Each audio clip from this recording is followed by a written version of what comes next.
Hello, everybody. Good to have you here. My name is Dr. Tolu Alugo from St. John Cap.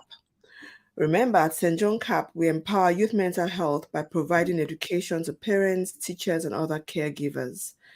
In the month of April, which was Autism Awareness Month, we were discussing autism spectrum disorder.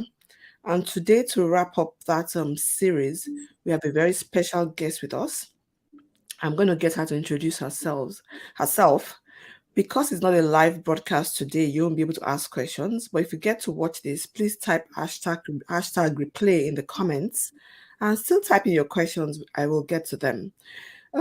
If we have a connection problem, we may turn off our videos, but we'll try and aim to have our videos on. But just go with the flow and hope you get the best out of this session today. So my guest is Mrs. Laura Alabi. I'm going to get her to introduce herself to us today. Hi, Mrs. Laura. Thank you for coming today. I'm so grateful that you took the time. Please tell us all about yourself, where you're based, and what you do. Thank you, Ms. Dr. Tolu. Good morning, everyone. My name is Laura Alabi, Mrs. Laura Alabi. I am the CEO of Herizon Educational Consultancy Services. I'm based in Abuja.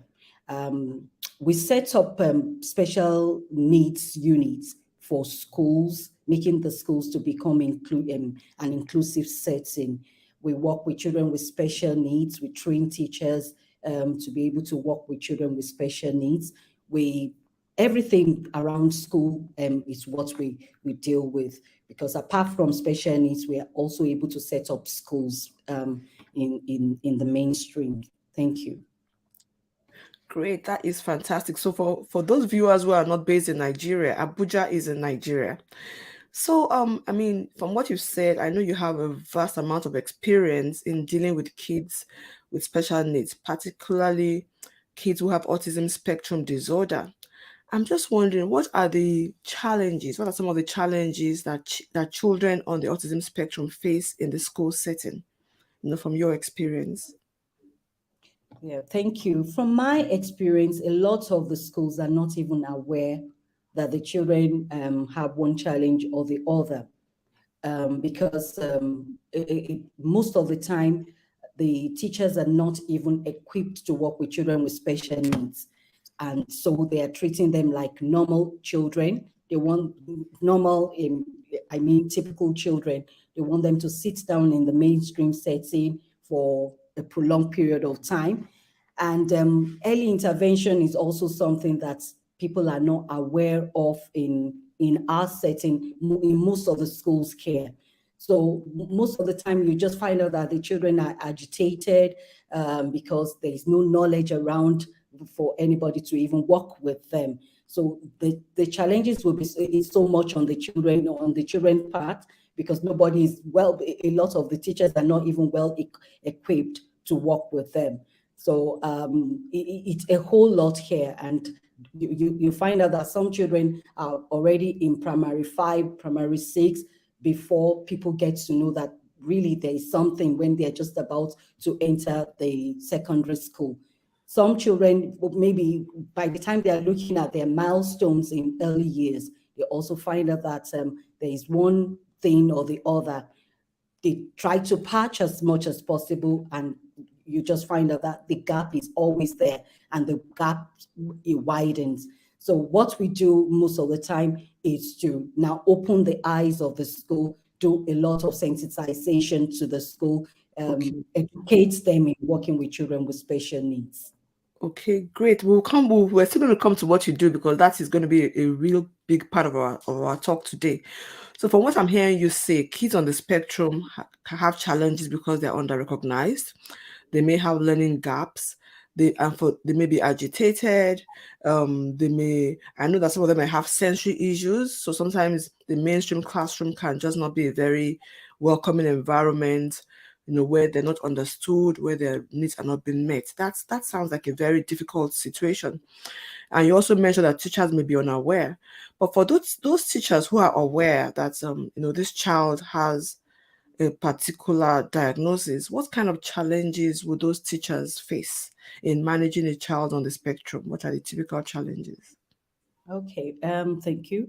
Um, you will find out that a teacher who has had maybe a success story with one particular child wants to do the same thing with another child, not treating that autistic child, the second autistic child, as an individual. So it's like one heart fit for all. And Mm, lack of resources is also a huge part of the work. They just want to do it traditionally, just sit the child on the table, make sure that he's just writing, is occupied most of the time, and that doesn't work well for a child with autism. They have to, from time to time, you have to have, maybe you withdraw them from the classroom, you have a program for them, you have a schedule for them that they actually will be able to follow. So the challenges are much because the teachers are not well informed. That would be the way to put it. They are not well informed, and once they have worked with a child, they want to just carry out the same method with other children with on the spectrum. okay. So for those teachers who then become informed, who might have some resources, what are some of the strategies that they can use? For example, to manage a child in a classroom who may be maybe nonverbal or have very little speech, for example, or who is quite active or agitated. What are some of the strategies that teachers can use in the classroom to manage these children? Okay. There's this program, PECS, Picture Exchange Communication System. So Mhm. the first thing is that you let the child be familiar with every common thing around them by the use of pictures. Make use of visual cues. So the child will be able to relate that picture to the object, to the particular thing, even as common as the wall. You have to take the picture of the wall and let the child, you reinforce by letting the child know that this is the wall. The people that are familiar with the child. Then another thing you can also build is like a social story that you make sure that the child reads most of the time, so that the child will build it up to just recognize things around them. So it's important that you make use of one particular communication system and you stick to it. If you're now trying to do so many at a time, it can be confusing on the child. And even with the PECs, you start with a number of the picture cues that the child can use at a time based Okay. on the child's age. Wow. So you've mentioned PEG. You also, I mean, I hear about ABA, I hear about teach. Can you tell us what those terms mean? Okay, with the PECs, like I said, it can be integrated into teach. And then the teach will be like the structural setting of the classroom itself, where the child will have its own workstation, where the child will know that, okay, this is my daily schedule, where the child will come in the morning and become almost independent. So it follows through its daily schedule. It knows when it's time for them to go out and so on. With the ABA, it's all, it applied behavioral analysis. So that is the behavior, you use a lot of reinforcement, a lot of reward system just to get the particular behavior you're looking for in the child. So you can't just mix so many of these methods at the same time. You make sure that it's one particular program you are focusing on, and that program you will make sure that you see results. And before you don't just try any program with a child. And so when you have a child who, for example, may be a bit maybe aggressive, maybe they're going through a rough day and they're kicking, biting, how do you manage those kind of children in school?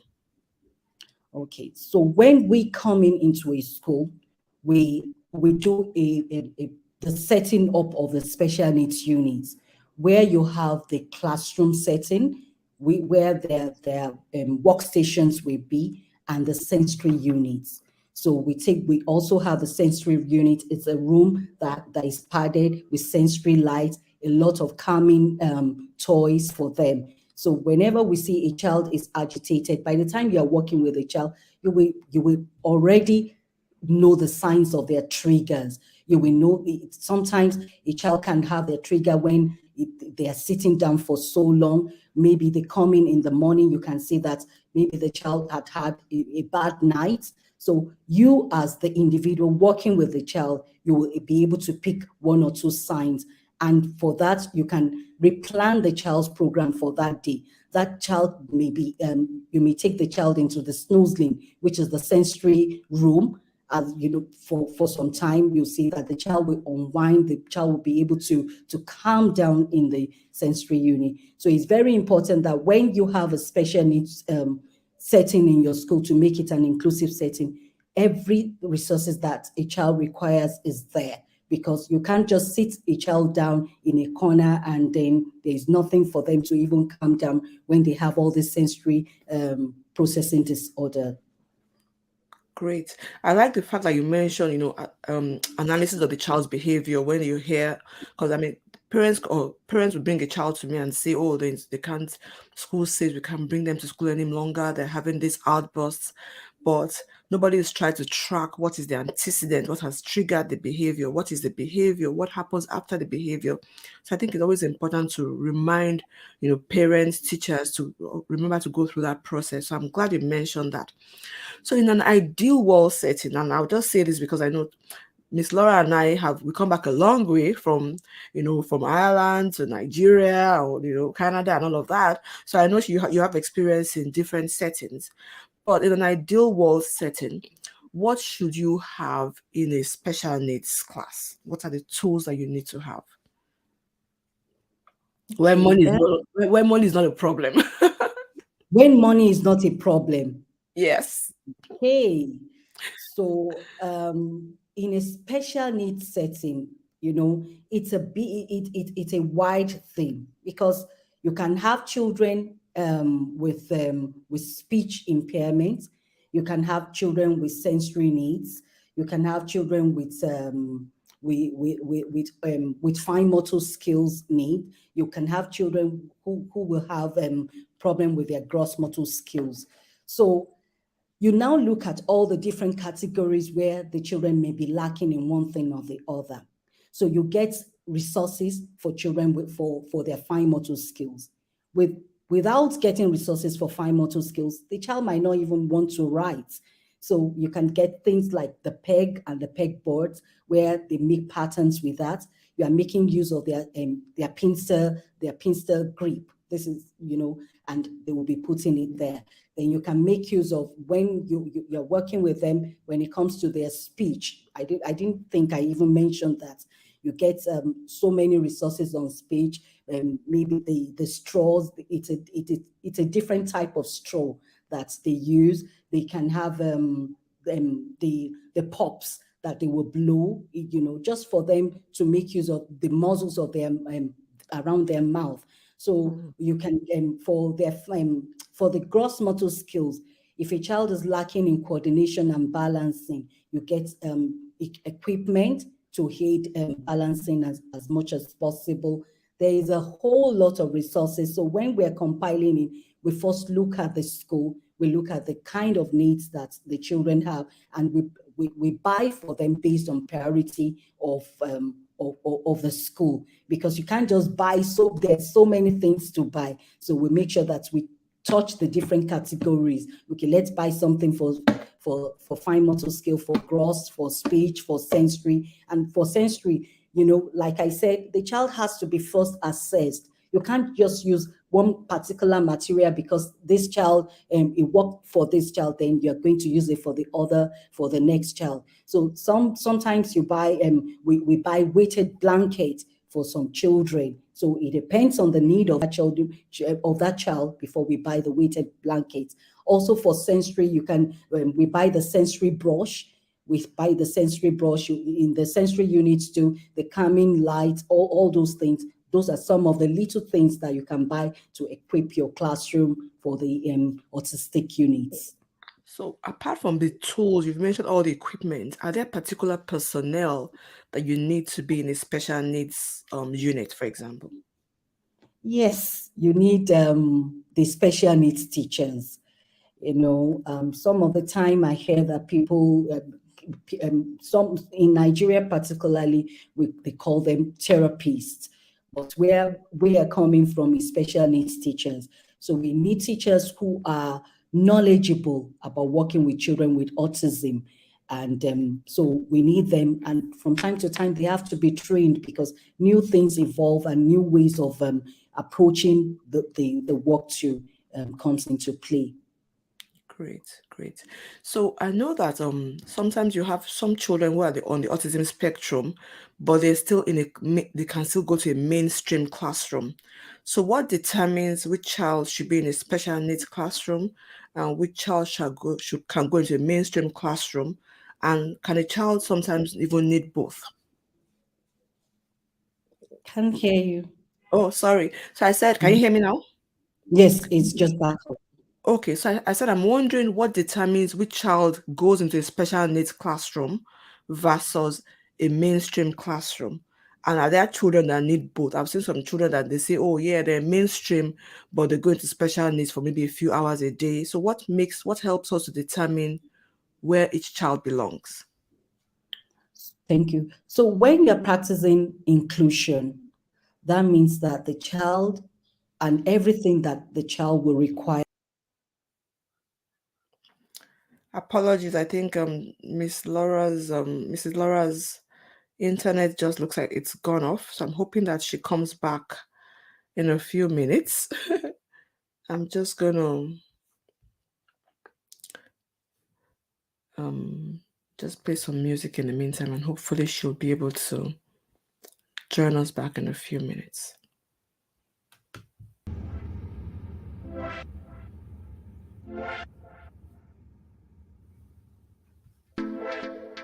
Okay, I see her back again. Yes. Great.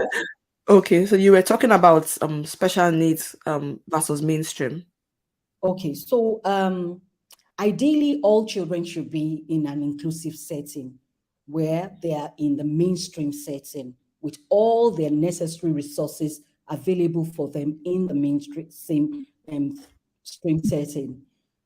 However, if you see that a child is disruptive in the classroom and it will hinder the flow of teaching and learning, that's why you have the special needs unit.